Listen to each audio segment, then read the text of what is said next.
Hello and welcome back. We're on to part 8 now of Justin Baldoni's deposition. Where I left off, Gottlieb was questioning him about the policies that Wayfarer hold on anti-harassment retaliation. So I left off here.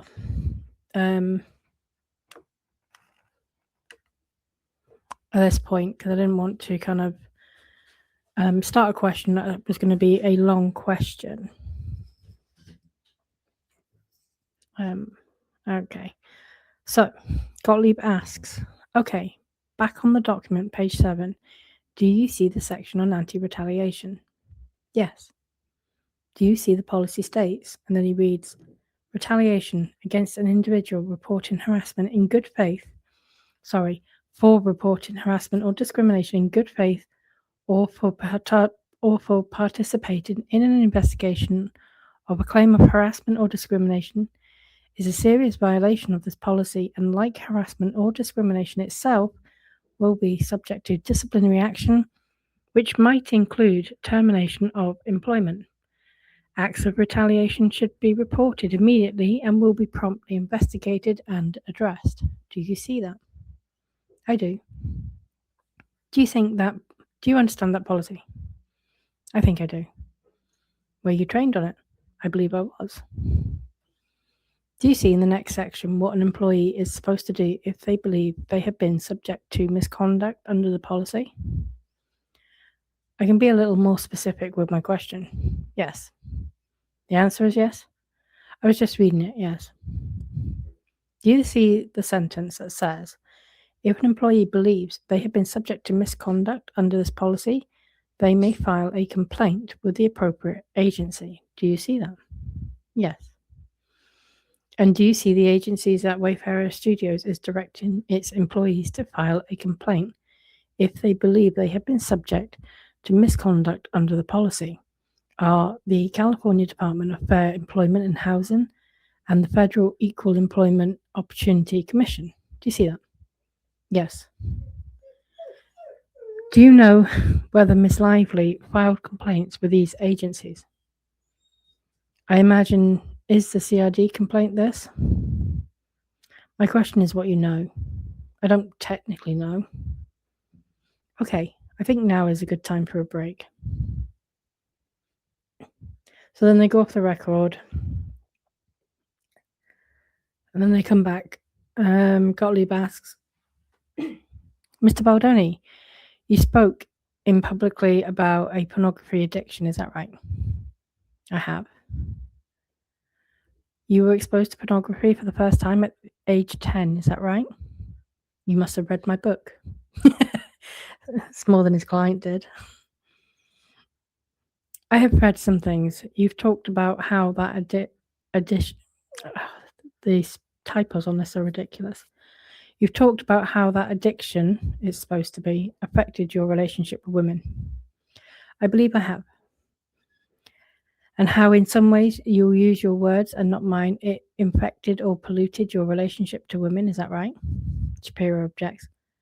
I think I've written when I've spoken about it publicly, it's been in relation to the part of the brain that's fired when one views pornographic images or graphic images in general.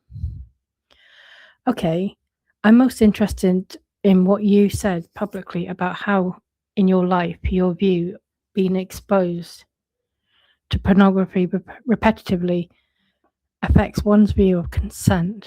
Do you recall giving a talk called Boys Will Be Human, a talk on healthy masculinity with Justin Baldoni? I wrote a book called Boys Will Be Human, and I imagine I've done a talk or two, yeah. Some interviews about the subject of the book. Is this a speech I gave or is this an interview I gave? This is during an interview, and I want to read to you what you said.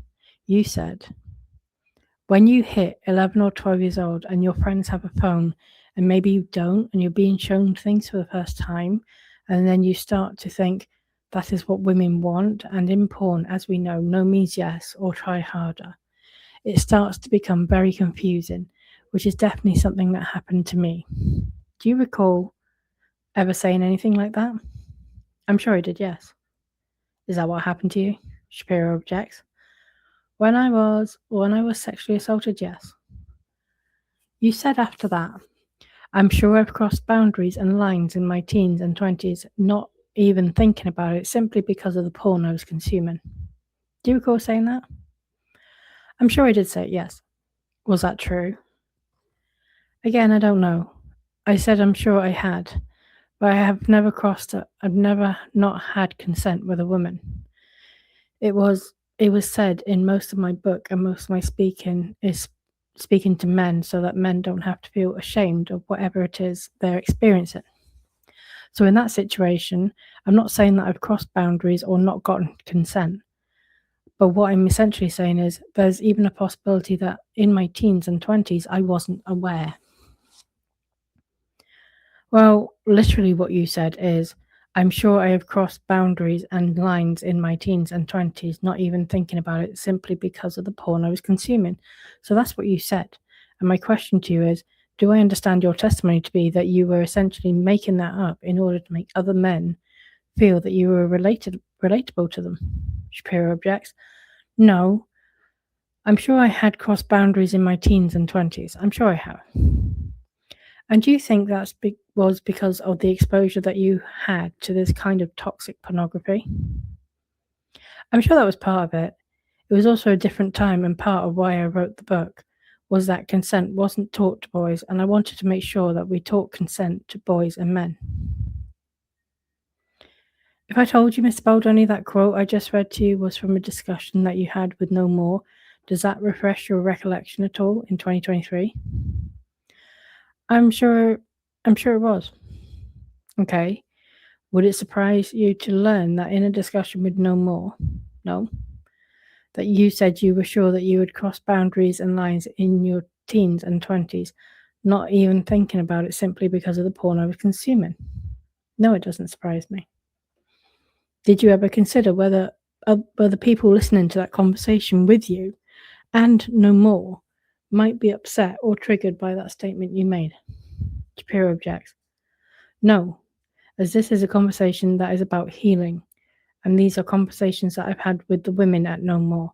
And I think anybody that works in this space can agree that pornography, when given to young people, messes with their brains. And we all need hands on deck. So I have no problem being open about what was a pornography addiction in my, early teens and 20s.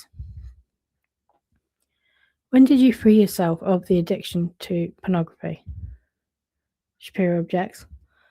So I don't have a clinical addiction to pornography. I will start there. So clinically speaking, I technically have always been free of addiction. Gottlieb interjects. You're not a doctor? To pornography. Shapiro objects. Justin, I'm not a doctor, but what I'm saying is I have never been diagnosed with a pornography addiction.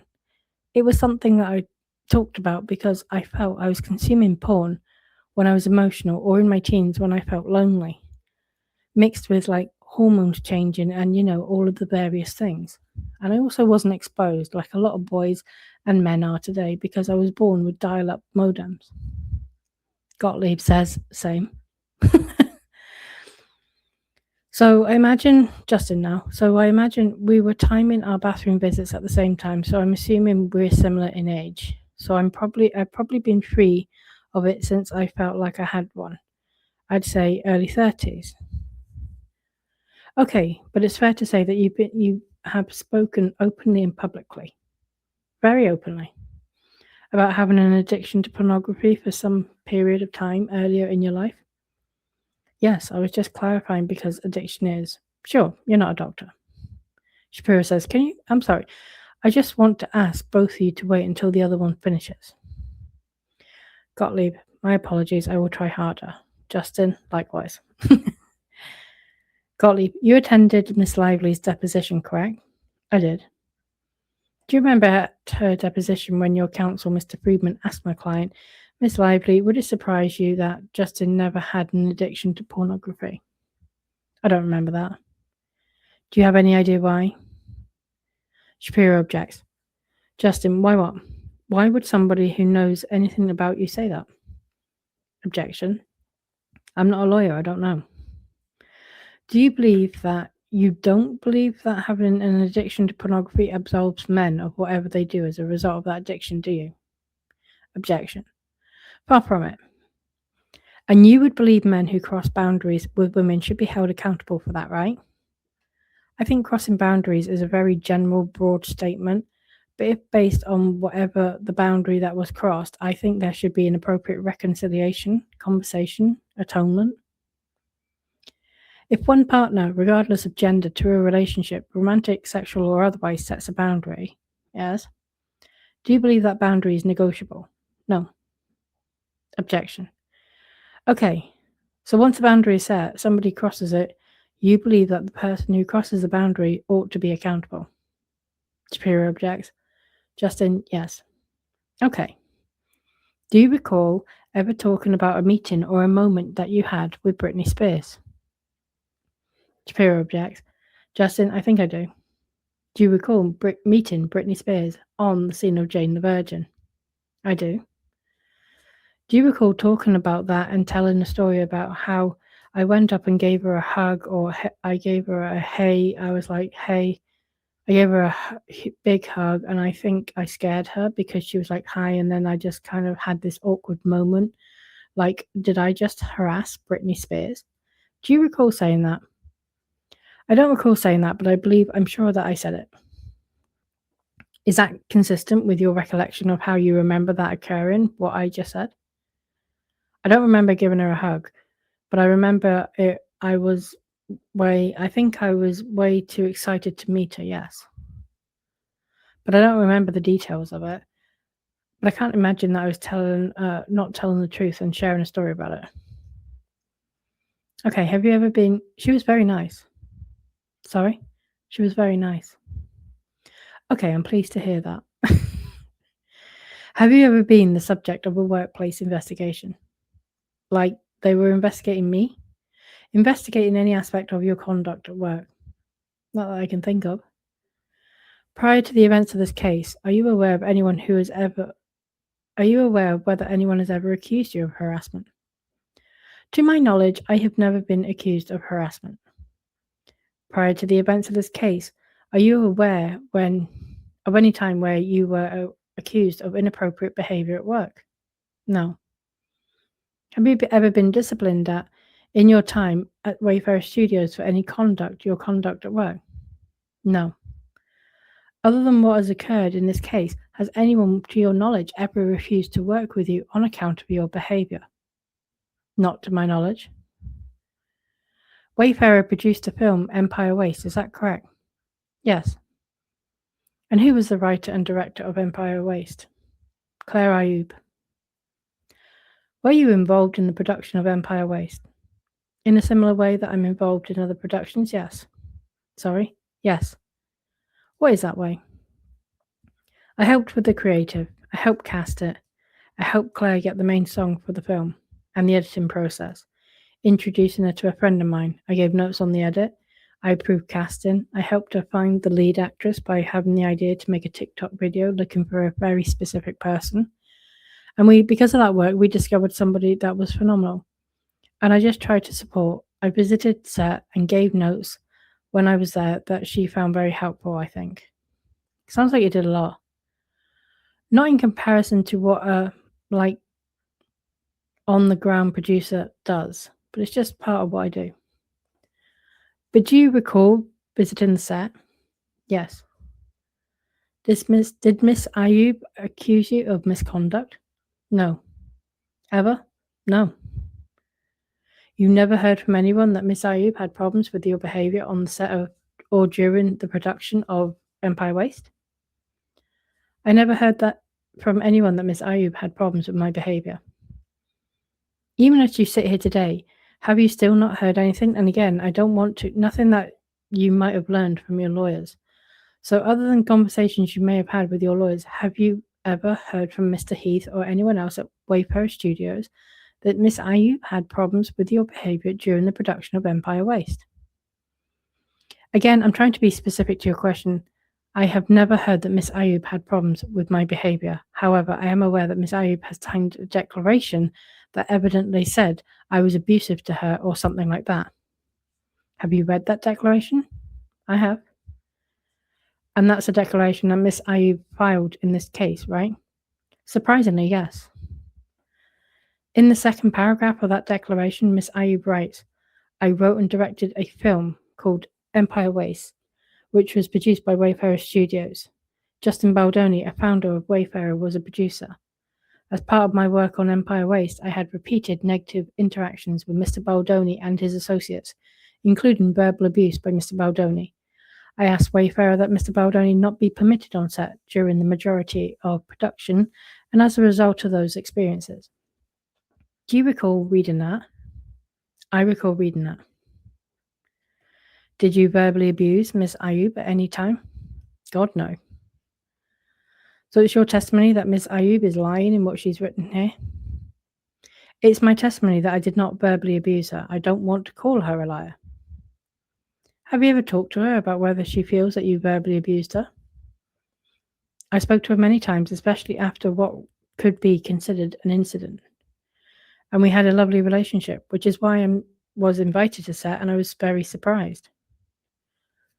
Did anyone ever tell you that Miss Ayub had asked to have you removed from her set? No. Even as you sit here today, no one's ever told you that? No, I was never asked to be removed from her set. On the contrary, I was invited. Did you also read in Miss Ayub's declaration that Empire Waste was set to be released in the fall of 2024 in August of that year? As a result of my experiences with Mr. Baldoni and ongoing press coverage relating to Mr. Baldoni, and it ends with us, I requested that he not be involved in Empire Waste marketing or public relations effort. Wayfarer agreed to my request. Do you remember reading that? I did. Do you believe that statement is truthful or false? I was not made aware that she did not want me to help promote the movie. Okay. This is Exhibit 21. The stenographer says Exhibit 21 for the record. Mr. Baldoni, you've been handed a document marked as Exhibit 21. Who is Ashmi Dang, by the way? Ashmi is the head of marketing for Wayfarer Studios. Okay, and who is Andrew Kaloff? Kaloff is our head of production and development. Okay, and this is a text message involving Ms. Dang, Mr. Kaloff, Mr. Heath, Miss Angela Cardon. Who is Angela Cardon? Angela is the executive under Andrew Kaloff. Okay, and Tara Hanks, who is that? Tara Hanks is the president of Wayfarer Studios. Okay, so this is a text exchange involving those people on September 27th, 2024. And do you see at the top of this, at page 3187, the first page of the exhibit, do you see there's a screenshot of a text there? I do. Do you see Miss Dang shares a screenshot of what she says is Claire's message with the group? Do you mind if I read the whole document? I don't. Okay. Do you see how Ms. Dang has screenshot Claire's message at the top of this text exchange? Yes. And do you see how Claire's message says, genuinely feeling sick, that man was banned from my set? I see that. And do you see how everyone in this text chain understands that man is referring to you? Yes. Did any of the individuals on this text thread ever inform you that Miss Ayub believed she had you banned from her set? I'm not sure how she could have believed that, so to answer your question, no. Okay, on the next page at the top, do you see Ms. Dang writes at 1:46 p.m. I'll add, during the early days of working with her on the marketing, she called to express how upsetting the experience was for her, and she had language added to her agreement as a result. Do you see that? I do. Do you know what Ms. Dang is referring to with the language added to her agreement? This is the first I'm seeing of it. Did anyone ever talk to you about changes that were made to Claire Ayub's agreement based upon how upsetting the experience had been for her? No. Do you see a bit lower down in the text at 5:23 p.m. Ms. Dang says, to close the loop, JB took down and reposted the trailer with updated copy. Yes. JB is you? Yes. I presume. Do you recall reposting or posting any time the trailer for Empire Waste? Yes. Do you recall doing that around this time at the end of September 2024? I would imagine that was the time, yes. You earlier said something about what could be considered an incident that had occurred that you discussed with Miss Ayub.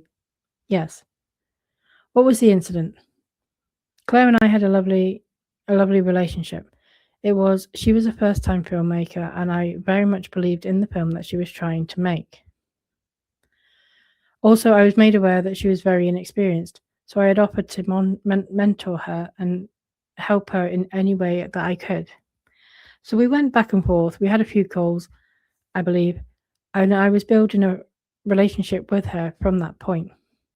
At the same time, Claire was working with her producing partner to get the budget in line for the movie. We had greenlit her movie at $2 million. It was a movie that nobody else wanted. It was a movie that nobody else wanted. It was a movie that I believed in the message of very strongly, and I wanted to support her. And we had a partner at the time, which was Procter and Gamble. And it was my understanding that the budget had inflated from 2 million to 3, then to 4, then to 5. Inflating budgets, well, that sounds familiar. After multiple conversations with my executive team, she was unable to get the budget down. On a call with Procter & Gamble, I imagine there were 8 or 9, maybe 10 people on that call, and ourselves, we were going through where we were with the budget. Procter & Gamble was not putting much in. We were the majority financiers, and I was very clear with her that we would not be making her movie if she couldn't get her budget down. That was the extent of the conversation. There was no voice raised. It was me simply acting as the chairman at the time. There was no president, or I don't believe there was a CEO. And I just said, we won't be making your movie unless you get the budget down. And my understanding was that she was very unhappy with that. And that she felt what was relayed to me was that I threw her under the bus. Oh my God. Which is also very typical. I mean, directors are unhappy with studios all the time, but directors are unhappy with studios all the time when people won't make their movies for the price. But that was it. Seriously, she inflated the budget by 150% and she's unhappy. I mean, we're not talking like, tens of, I was going to say pounds and dollars. We're not talking, like, oh, it's an extra $100 here. We're talking millions of dollars. And she inflated the budget from 2 million to 5 million. And they're kind of saying, look, you've got to keep it under check. And she's like, yeah, I'm not happy with that. Wow. Well, this explains a lot. And then I think maybe a month went by and I sent her a voice note before day 1 of filming. I'm sure by now you're familiar with my voice notes. Gottlieb, tell me more. Well, there was a voice note around the world. There was a voice note around the world I sent to Miss Lively that everyone has heard, I guess. Okay, so it was one of those long, mushy, gushy 2 a.m. voice notes.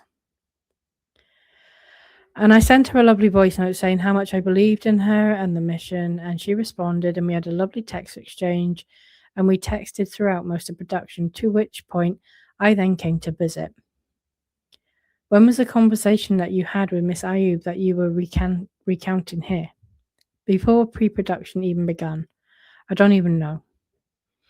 Before pre-production? Yes. This was in the deal. It was not on the... Sorry.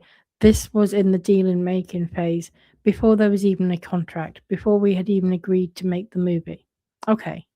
Before there was a set. There was no set. Yes. He was on the phone. Over Zoom. Nobody else wanted Miss Ayub's movie. No, you saved it. No, like very often people come to us when other studios or companies don't believe in the films, and if we believe that it speaks to the mission of why we are here, we will take the risk. You said everyone around the world has heard my voice note to Miss Lively. I was making a joke, but yeah, that's because you released it, right? Yeah. Actually, I did not release that, but you instructed someone to release it on your behalf. Actually, I did not. You knew it was going to be released on your behalf. That's privileged. That's probably code for Friedman released it. Okay. Yeah, that's wild. So now we have some context to the whole Ayub crap. And it turned out to be a giant nothing burger again. A woman who, yet another woman in the long line of women who didn't get what she wanted, and I think took advantage of really nice men, and then is now like, oh my god, you were so abusive to me, blah blah blah blah blah. Jesus. Okay, back to Gottlieb. Okay, did there ever come a time in August of 2024 where you learned? Do you want me to get rid of this, or you're free to do what you want with it? Did there ever come a time during August of 2024 where you learned that there was a woman on TikTok alleging that you invited her up to your hotel room years ago, and some incident that occurred alongside that? I think I learned about that in Miss Lively's complaint. You heard no one had told you about that in August of 2024? I have no memory of that. You have no memory of discussing with anyone at Wayfarer, anyone at Tag, or with Miss Abel, a social media post alleging that you had invited some girl up to a hotel room years ago? Shapiro objects. Like I said, I believe I heard about it for the first time reading her CRD complaint. Okay. But if you have anything that can refresh my memory, I'm happy to look at it. But I'm sorry, go ahead. Yeah. Have you reviewed that post since the filing of Miss Lively's lawsuit? I have never seen it. Do you have any idea what this woman alleged? From what I've been made aware since then, that I invited her to a hotel room. Okay. Do you know whether that occurred or not? I have never invited a woman to a hotel room that wasn't my wife. Have you ever invited a woman to a hotel room before you were married? No. Never? You sure? I wish I was that confident before I was married. So the answer to my question is, you are sure that prior to your marriage and after your marriage, you have never invited a woman in any circumstance, in any capacity, up to a hotel room that you were staying in? Shapiro objects. I'm sure that before I was married or while being married, I have never invited a woman up to a hotel room that I was staying in. Okay. Now Gottlieb's moving on. Who is Shane Norman? So I have discussed Shane Norman and the whole lawsuit there in great detail. I've done a deep dive video and various posts about this. Shane Norman has openly said on Reddit, leave me out of this lawsuit. I have nothing to do with it. So Gottlieb's going to bring him back in. Okay, let's just roll with it.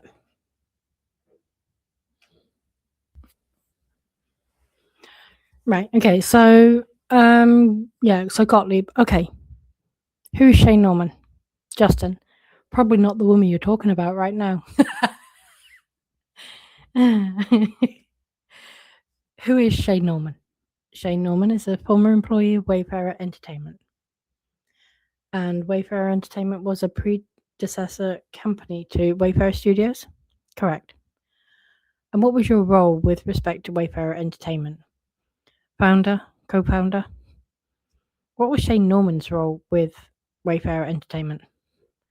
Shane Norman was brought on by our CEO at the time to assist with the building and creation of, at the time, which was the beginning of Man Enough. The podcast? There was no podcast.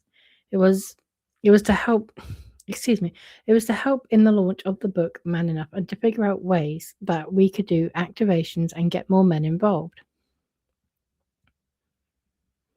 Did you know that Mr. Norman was being hired before he was hired? I knew, yes. I was introduced to Mr. Norman. We had a job interview together, yes. Okay, you interviewed Mr. Norman. I did. Well, the last interview because he would be working with me directly. Okay. A number of people interviewed Mr. Norman. You were the final interview? Correct. And you approved hiring him? I did. You thought he would be good at the job for which you were hiring him? He presented fantastically. Okay, and it didn't work out that way, right? Shapiro objects. It did not. Gottlieb. Mr. Norman was extremely abusive to women. I think you're referring to Mr. Sorowitz's testimony. I am. I don't know if I would characterize it that way. We discovered that he was very combative, and we had been made aware after some time, which we were frustrated we didn't know earlier, that he had made several women cry, and he was not listening to their ideas. Let me read you what Mr. Sarowitz said and ask you if it's true. Okay. What Mr. Sarowitz, I had to learn how to pronounce his name. Mr. Sarowitz said, and then reads, we had an issue where we had an employee who was extremely abusive to women. It got to a point where each woman that they got in a meeting with was left with tears. Is that a truthful statement about Shane Norman? Justin, I don't know if it's a truthful statement. I don't know if every woman that he was in a meeting with left in tears. Sorry, there's something on my screen. I'm just trying to get rid of it. Right, there we go. Did that statement fairly capture the gist of Mr. Norman's behaviour when he was employed by Wayfarer Entertainment? I can't speak to Mr. Sarowitz's intention with those words, but my understanding was that it is maybe an exaggeration, but very well could be Mr. Sarowitz's view on what happened. Would you agree with me that Mr. Sarowitz is a very thoughtful man? Objection, yes. And you were here during his deposition for at least part of it, right? I was. He considered my questions very carefully before he answered them. You remember that, right? Objection, objection. I do remember that, yes. And he seemed to me he was being truthful and trying to be accurate. Is that your impression also? I'm not saying that he wasn't truthful, but you are saying that he was exaggerating. Objection. I said that in my opinion, having handled the situation alongside him, I wouldn't have characterized it in that way. Do you know he said a little bit later that there were many complaints made about Mr. Norman? And when I said many complaints, do you know about how many? He answered, virtually every woman that they ever worked with. Is that true? It's my understanding that Mr. Sarowitz was not directly involved in any of this, outside of when it finally came to our attention from the CEO, so he's free to express his opinion. But as the person that was there, I don't believe that's a fair understanding of exactly what happened. I think it was far more nuanced than that. Was an investigation performed? I believe so, yeah. Did the investigation corroborate virtually every woman that Mr. Norman worked with had complained about his behaviour? I don't remember the full details, but I imagine it did, yes. Did the investigation provide a basis for removing Mr. Norman from the position he was in? Yes. Did you agree with that? Yes. Did you review whatever the final report or recommendation that described Mr. Norman's behaviour? Yes. Did you find that informative in understanding what had occurred? Yes. And you found it informative in understanding what had occurred, even though you had been present for a lot of what occurred. Is that right? Objection. Not correct. You weren't present for any of the incidents that were described in the report of the investigation into Mr. Norman's behaviour? I was not. That report was in writing? Correct. Do you know who conducted it or wrote it? An outside group of former attorneys who do HR, I believe. Do you know who that was? I don't recall the name. Multiple women. I think it was 2 or 3 women. Was it important to you that it was women who did the investigation? Shapiro objects. I don't remember it being important to me. Well, you just brought it up right now. You said it was multiple women. I didn't ask you their genders. Why did your brain go to that? Objection. If you have a neuroscientist here, we could ask him. I have no idea, but as I recall, I can give you my understanding. I see things in pictures, so I'm very right-brained, I believe. And when I thought of the women who I had just seen in my mind on Zoom, they were in fact women. And so, as my brain saw that they were women, I said women. I hope that answers your question. It does. Did you support Mr. Saueritz's decision about the employment action to take with respect to Mr. Norman? I did. And you know that employment action meant that he remained on with Man Enough in a consulting or part-time position for a number of months? Yes. And he continued to be paid? Yes. And you supported that? I did. Who is Liz Plank? Oh, here we go. Liz Plank is my former co-host of the Man Enough podcast. How long was she your co-host? Maybe 3 years. What changed? What changed? What changed that caused her not to be your co-host anymore? I imagine the New York Times article and the entire world thinking I was a bad man. Did she tell you that? No. Did you talk to her when she quit? No. Did you read anything that she wrote about why she didn't want to be a co-host anymore? I believe it was shown to me, yes. Do you recall what it said? I can't recall exactly what it said, no. Was it not important to you to understand why Miss Plank wanted to discontinue a 3-year-long professional relationship at that point in time? Objection. Can you ask the question in a different way? I can try. You said you didn't talk to her after she quit? No. And you didn't reach out to her to talk to her? No. You weren't interested in hearing from her perspective on why she didn't want to be co-host of this podcast that was very important to you anymore? Objection. That's not it at all. So what is it? Objection. My memory, if it's correct, was that when she resigned from the podcast, she had asked to pass on that she didn't want anyone to reach out to her. Who did you hear that from? I believe the person who runs the Man Enough podcast. Who is that? Tara. Tara? Her name is Tara. Yes. Go ahead. Sorry, first and last name, please. Right, I'm having a hard time thinking of his last name. Forgive me. Okay, so it's someone named Tara. Former, we don't currently have a Man Enough podcast, but he ran it, yes. And Jamie was also the one who informed me. Okay, so someone named Tara and Mr. Heath informed you that Liz Plank did not want to be contacted, that she didn't want anyone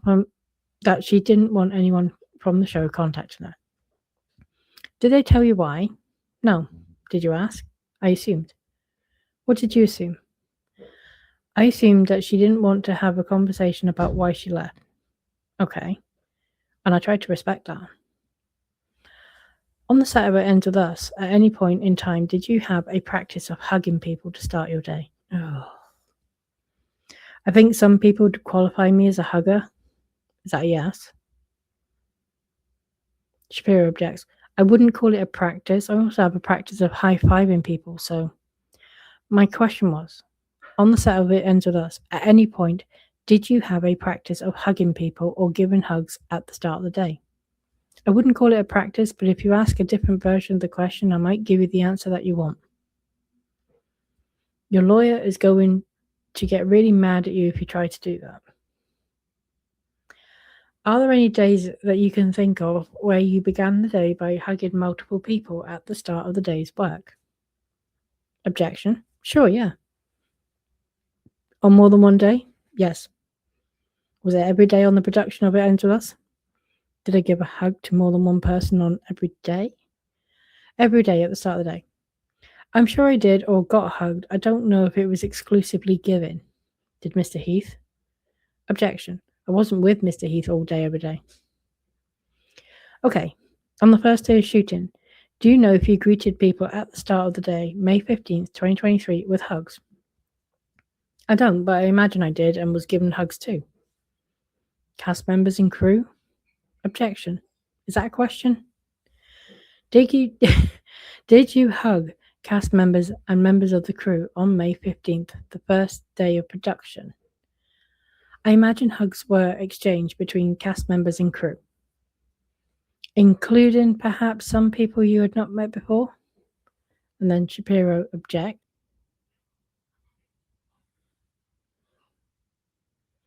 Justin, I'm not sure. I mean, maybe. Did you have any conversations before you hugged people on your set about whether they were comfortable with physical touching? Not any more than people had with me when they came and gave me a hug. I think it's just an energy. Like, no offense, but I wouldn't give you a hug. So, but, but I just think there's a human energy that two people maybe unconsciously exchange. I don't know if you believe. I'm not saying you have to believe in energy.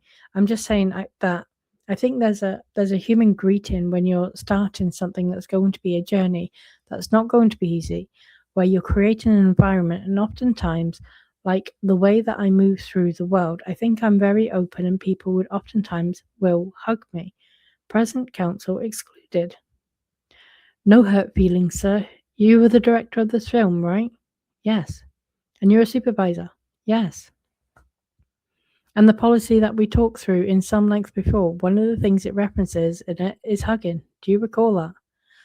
I do recall that. I see. Now, that's what I meant by their policy was too broad. It didn't need to go that far to comply with the law. And I think the policy wasn't tailored to kind of, their kind of carefree attitude, where they were comfortable with hugging people, blah, blah, blah. So I think if you're the kind of person who has, like Justin Baldoni says, this kind of energy where, you can hug people and people can hug you, but it works both ways, then having a no hugging policy as part of your company maybe even is not the best thing to do, because, a hug, unless it's kind of, a hug in and of itself is not enough to be sexual harassment. I don't think. Especially where, if someone says, "Oh, I appreciate that, but I'm not really a hugger, thanks. Can we not do that again?" And then that's the end of it, and they're not trying to force it on you, then that bar for sexual harassment is nowhere near met. So there was no need to put, no hugging is allowed as part of your anti-harassment policy. If you are the type of people who give and receive hugs so freely. Just some spitballing some thoughts here as I'm going through this.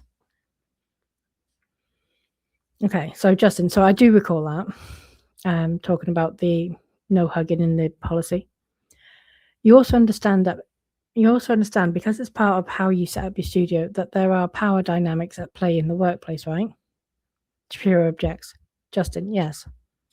And you also understand, because you've spoken eloquently and admirably about many of these topics, about violence and abuse, that there are some people who have deeply held traumas that they have not exposed or fully gone through or talked about, right?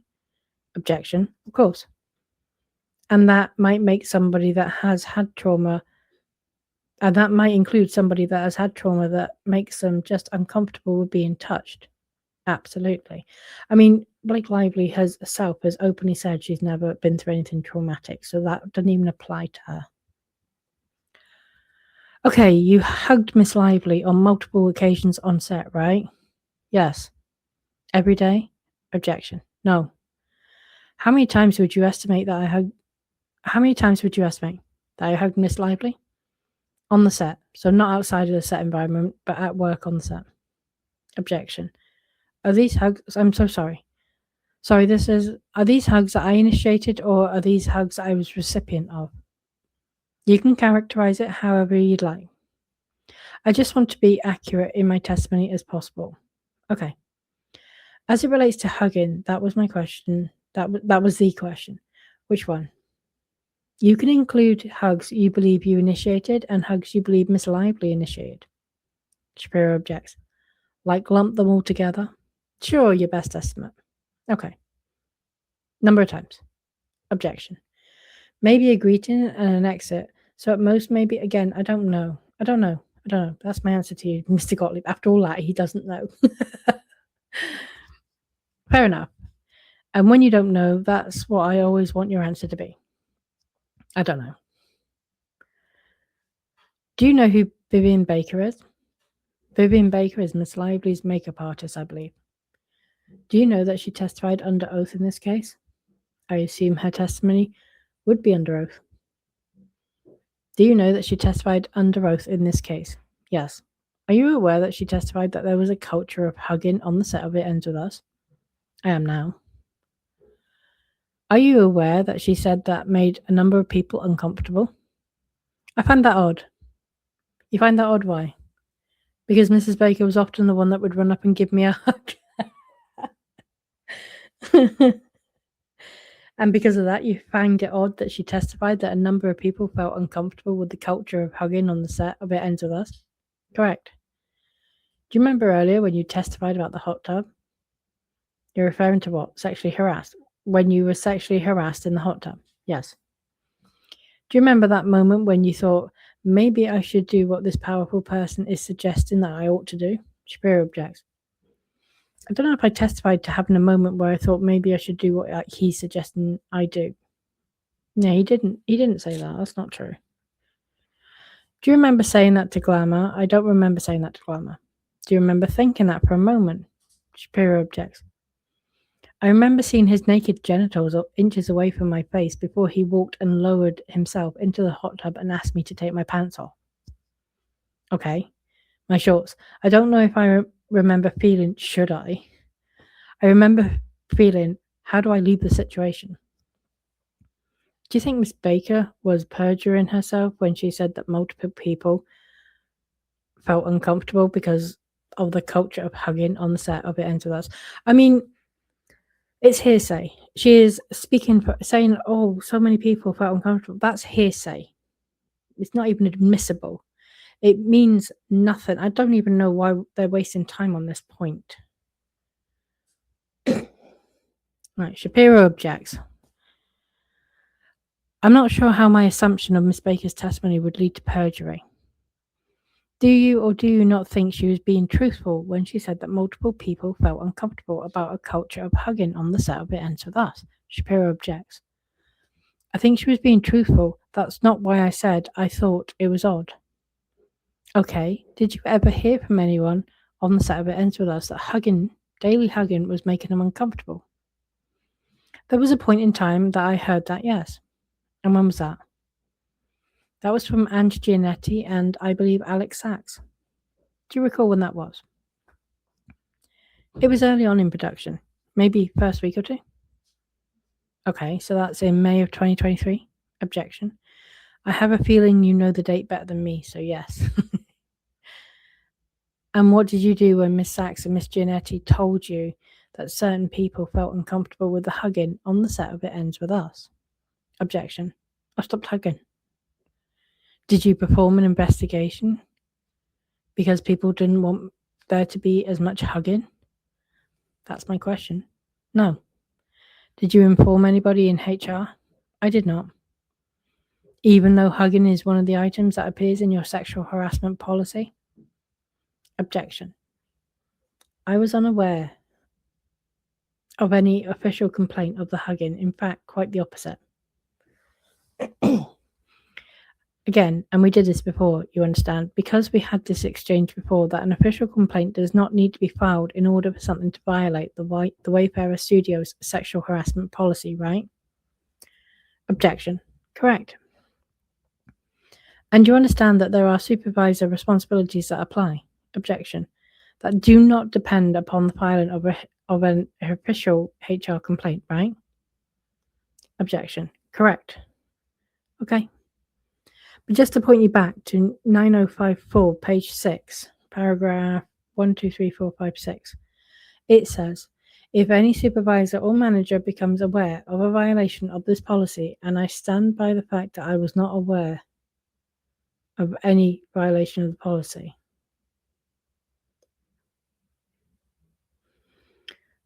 Gottlieb. Okay, so you would need to, under your understanding of the policy, you would need to determine in your judgment that the policy had been violated before you get HR involved. Objection. I don't believe I was aware of any violation of the policy. If that were the case, then every single person on that set would have been reported to HR who engaged in any sort of hugging, including, ironically, Mrs. Baker, who hugged each time she saw me post the incident where I was made aware of the hugging, which made me feel very awkward. Okay, is it your testimony that after this conversation with Miss Sachs and Mrs. Giannetti, that there was no more hugging on the set of It Ends With Us that occurred that you were part of? Objection. My recollection is I was very aware once I was made aware that I believe it was Miss Sachs and Mrs. Slate specifically felt the set was too huggy. Hence, my feeling that there was no violation. It was a generalization, and I believe the word used was huggy or comfy, which I think would have been a strange thing to report. I agree. I think Gottlieb's really grasping at straws here. I remember very much being extra conscious and aware of the energy between who I were to approach on a daily basis and who I were to a hug. I remember shifting to many more high fives and hugs, including solely for Mrs. Slate and Miss Lively. So, good morning high five. I don't think there was ever a hug that took place between myself, Miss Slate, or Miss Lively after I became aware that the set was too huggy. In any prior movie you worked on or set you worked on, did the issue of hugging ever come up to your recollection? No. This was the first time you'd ever had this issue raised, addressed, spoken about? This is the first time for many things, Mr. Gottlieb. Did you ever tell Miss Lively that you had spoken to her deceased fathers? Oh, God. Let me shift gears real quick. Please ask the question again. Did you ever tell Miss Lively that you had spoken to her deceased father? No. And is your answer no because in your view you told Miss Lively that you had prayed to her deceased father? Objection. No. I'm talking about the context of the conversation and the multiple conversations that happened regarding Miss Lively's unfortunately deceased father. Was there ever a point in time when you told Miss Lively that you had communicated in any form with her deceased father? I insinuated to Miss Lively in a conversation where the previous day we had spoken about life after death and various things, which we don't have to discuss now, that I had prayed for her dad and I had asked him to bless our movie. Okay. And who else was with you when you had that conversation with Miss Lively? This was at her, I don't know what you call it. She used to call it Buckingham Palace. Buckingham Palace? As she said, because so many celebrities walked through there. I think that was her office in the penthouse apartment, which was the place that Miss Lively requested all of our meetings be. It was just her and myself. Is it your testimony that Miss Lively used to refer to that as Buckingham Palace? She wishes. As a Brit, I'm offended now. That's what her and Mr. Reynolds would call it. Okay. They may have said it was something else. They may have said it was something that Taylor Swift had said. And so your testimony is that at a meeting in the office in Miss Lively's apartment building, you shared with Miss Lively that you had prayed to her deceased father. Objection. Paul and asked him to bless our movie. Is there any other time that you can recall that you mentioned to Miss Lively communicating in any way with her deceased father? Objection. May I ask a clarifying question? Sure. What do you mean by communicating? I think it's more important that I understand what you mean by communicating. If communicating means a two-way conversation, is that what you're implying? That I'm suggesting to Miss Lively that I had a two-way conversation with her deceased father? I'm asking what you recollect saying to Miss Lively, and so I don't want to get tripped up on talking to communicating. What did you express to Miss Lively about whatever interaction or message or prayer? What did you express to Miss Lively about her deceased father any time other than what you just told me? May I provide a little bit of context and then answer the question? I can't stop you. You could. Go ahead. I would give you consent. Go ahead, sir. The previous day in her office, as was customary, Miss Lively and I were having conversations about all sorts of things. She was an actor, and I'm a director, and I'm also an actor. And part of that is getting to know the person that you're acting with. This is something that all acting coaches and people, I believe, at a high level do. You get to know the person you're working with. And I was made aware that Miss Lively's father had passed away somewhat recently. I think within a few years, and I had imagined that it might be difficult to be making a movie for the first time since his passing, since I learned he was like an acting coach. So I asked her if this was the first film that she's made since he's passed, and she said yes. And I think I said something about that must be hard. And what was he like? I've always found it in my years of experience being human that oftentimes it's nice to discuss the memories of the people who have passed. And from what I had heard, they were very close. So just in way of having a conversation with Miss Lively to build a connection as we were working together fairly intimately, she shared a little bit about her dad. I remember asking if she had any spiritual beliefs or so, and then I asked if it was okay if I shared mine. And so I shared a very brief summary of my faith, specifically because I said that we have some really beautiful beliefs about life after death. And so I shared that. I really believe that those of us, the people in our lives, our loved ones who pass on, are closer to us now than they were when they were here. I gave her the analogy of the womb and how in the Baha'i faith we are told that when we are infants in the womb, we have our whole world of existence. We are developing things. We are developing our eyes, our ears, we are developing our skin, our lungs. We're developing all of those things, but we don't have any use for them in the womb world. All the while, we are coexisting in this world. So basically, a baby is in both places at once. But we are aware of the baby in the womb, and we can pray for it and we can influence it. And then I just explained that our belief is that when we die of the womb, we are born into this world. And we need everything that we're developing. But when we die in this world, we only take with us our spiritual qualities. But as it relates to her father, I was explaining that where we go next, which I believe you can call heaven, or I believe you're Jewish, like most of my family, whatever you believe in or don't believe in.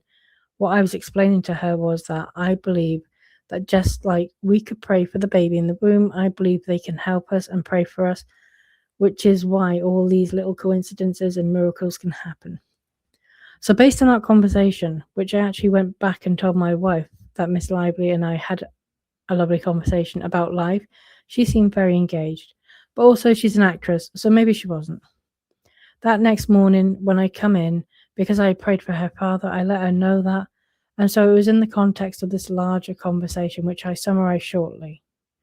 It was much longer than that I offered a prayer for her father, and I asked him to bless our film because I believe that those who have passed on can still help us.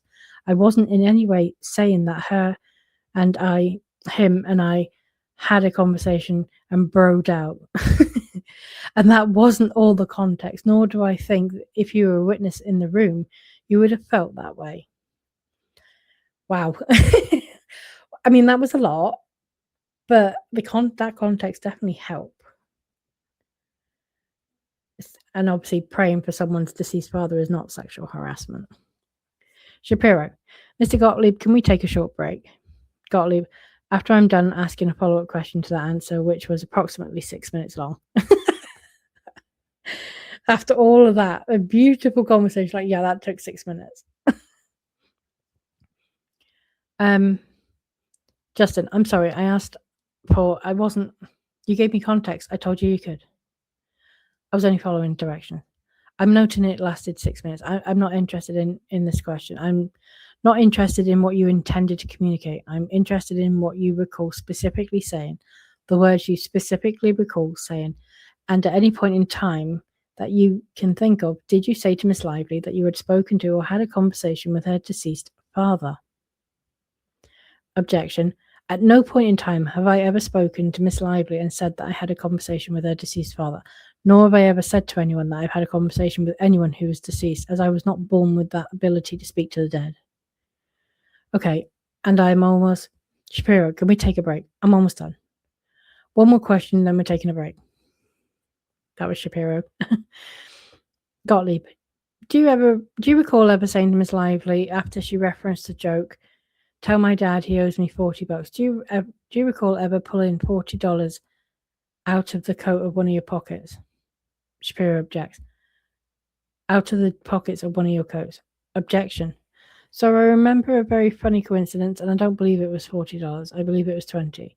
So from my perspective, I remember that it was 20, and the reason I remember it was 20 was because on the way to her apartment, I found $20 on the road, and I remember it was 20 because I'm sure if you found $20, that's a very rare thing to find. So she made a joke, as Miss Lively often does, and I made a joke back, and the conversation was, "No way, I just found $20. It was two people joking, and it was never intended, nor was it meant to be anything seriously. But I did find $20." Okay, and Gottlieb, I'm going to honor your counsel's request now. Shapiro, we're going to take a break, going off the camera. And I'm going to stop there as well then at that point, because I don't want to start halfway through another question. And I will continue with part 9.